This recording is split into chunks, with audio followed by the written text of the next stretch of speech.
Oh, I forgot earrings. Damn it. Hello, everyone. I'm Honey Prakash. Oda Prakash Organics. We're going to talk about unrefined oils today. How are you all? I know I've covered this topic multiple times, but followers are constantly changing, and this is like the basis of my whole line, right? The whole unrefined oils. Other skincare companies don't work with unrefined oils. They can't control it. So that's what we're going to talk about today. It's telling you guys, can this little note go away? Fantastic. Okay. So today we're going to talk about unrefined oils versus refined oils.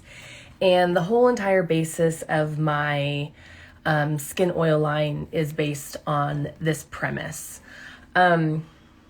Refined oil versus unrefined oils is basically like taking like fresh squeezed juice and using it as skincare versus basically like making like a concentrate or whatnot and like reconstituting it and adding it to your face. They're just completely different. The unrefined oils are more alive. They are intensely, what's the best way to explain it? They are densely, have so much nutrients in them. They're very nutrient dense. That's the word I'm looking for. Very, very nutrient dense. What a lot of skincare companies will do is they take a base, which is almost always a petroleum, an acrylate, a plastic, whatever it is. They take a base because they completely purify and then they add things to it so then they can control the outcomes more. They can control the texture. They can control the consistency. They can control the smell. They can control the color. Whereas with unrefined oils, because they are just, that's what they look like, that's what they smell like, a lot of companies choose not to work with them. But you're not having to add anything back in. They're absolutely perfect and whole the way they are. I have never had my oils tested, but based on my research, and I keep trying to find documents where I can get the exact breakdown of like what the different constituents and antioxidants and stuff are in every single oil profile. Haven't been able to find it on all of them. But like, I am very confident in saying there's at least 75 basically actives, maybe not all at therapeutic levels, but therapeutic actives in the formulations because they're taking a perfect happy seed and pressing out all of its nutrients, and that oil I put into skincare. I'm not purifying it. It's not being purified. It's not being filtered. I do think some are deodorized just because, and deodorized is meaning it's not filtered as much as they put it through like larger charcoal filters just to take the smell out, because some things are like truly so unpleasant.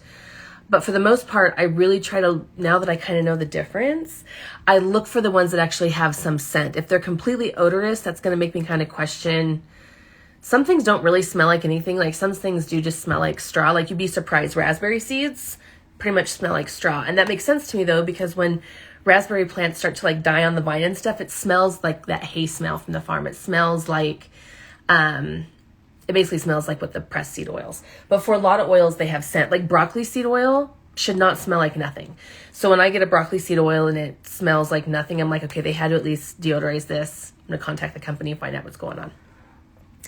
So that's pretty much what unrefined oils are. It's the oil at its purity.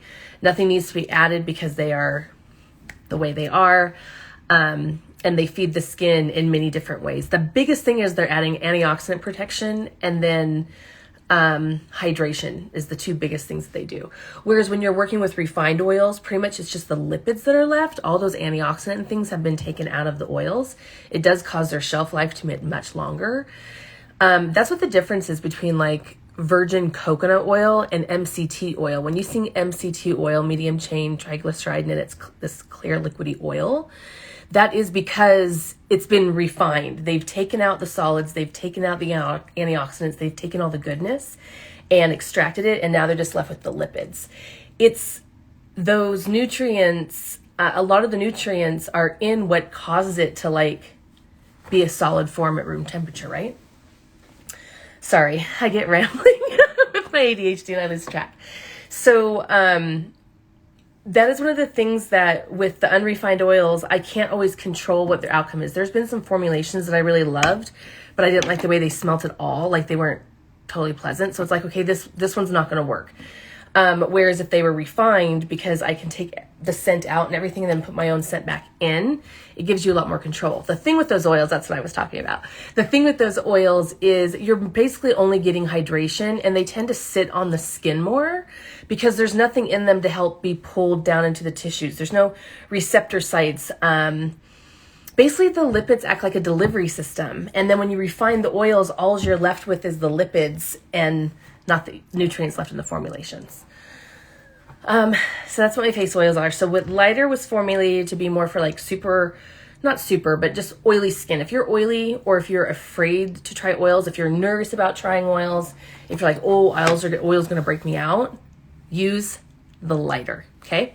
Heavier is like the medium hydration. It's like middle of the road. It does have the prickly pear in it. It's the very first ingredient.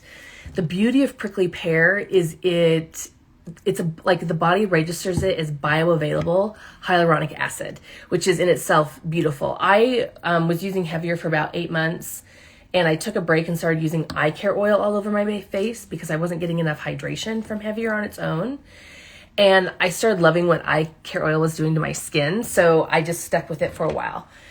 But then after some time, I went back to like trying Heavier, and with a couple days, I was like, my skin missed this. My skin missed that prickly pear. So now I absolutely try to do the balance of the both. Eye care oil is originally created as a eye product. It now basically is, I am going to be eventually changing the name of it. I'm just trying to get through the packaging that I currently have. But it's the most hydrating and anti-aging of my oils. So if you're not getting enough hydration with Heavier, I highly recommend you using eye care all over your face. I did have somebody ask me the other day, they're like, one of the questions from the question stickers for the live. She's like, eye care makes my skin peel, like, or flake. Like the Heavier doesn't, but the eye care does. And so we're trying to, are you allergic to anything through formulation? No. Now I'm wondering if it's irritating to her. She's probably going to say, I don't know what she's going to say yet. But what happens is when the oils are unrefined, most people have no issues with them, but there is a higher chance that you might have a sensitivity to something in one of the unrefined oils than you would in the refined version, because the refined version is removing out what you could be like sensitive or allergic to. So there could be something in the 4 oils that are in eye care that our skin doesn't like, and one of the ways the skin can respond and, ooh, I don't really like this, is it can get flaky. And so then what you have to determine is like, okay, is this a buildup of dead skin and like it's just releasing and it's okay? Or does this seem more like my skin is trying to like push this ingredient on my face?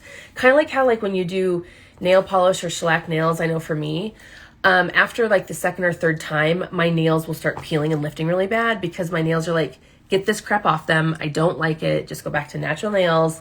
Leave me alone. I don't like this plastic crap.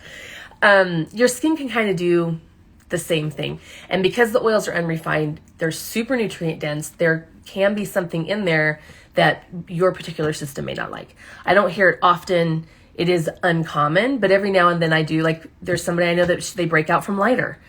Even though Lighter is the oil that like 100% definitely won't break you out, it seems. She's like, no, that one breaks me out. So I'm like, okay, I accept that feedback.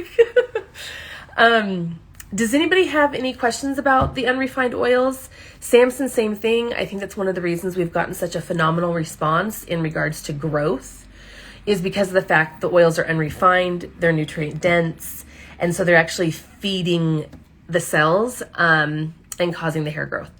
One of the things that's a huge pet peeve of mine, but it's just how the industry works, is products, when they do the studies, so they've done a lot of studies on these different oils. The research is done with unrefined oils when they're in their whole state, like in the form that I use them. Then companies will make those claims, even though the product that they're manufacturing and selling is the refined version of it. So that is why they can get away with these like claims, and then they don't always, like you're like, no, this product is crap, it doesn't work. It's because they're not actually using like for like. It's like they're allowed to manipulate it. It's just the way it is. All right, everyone. Let's see.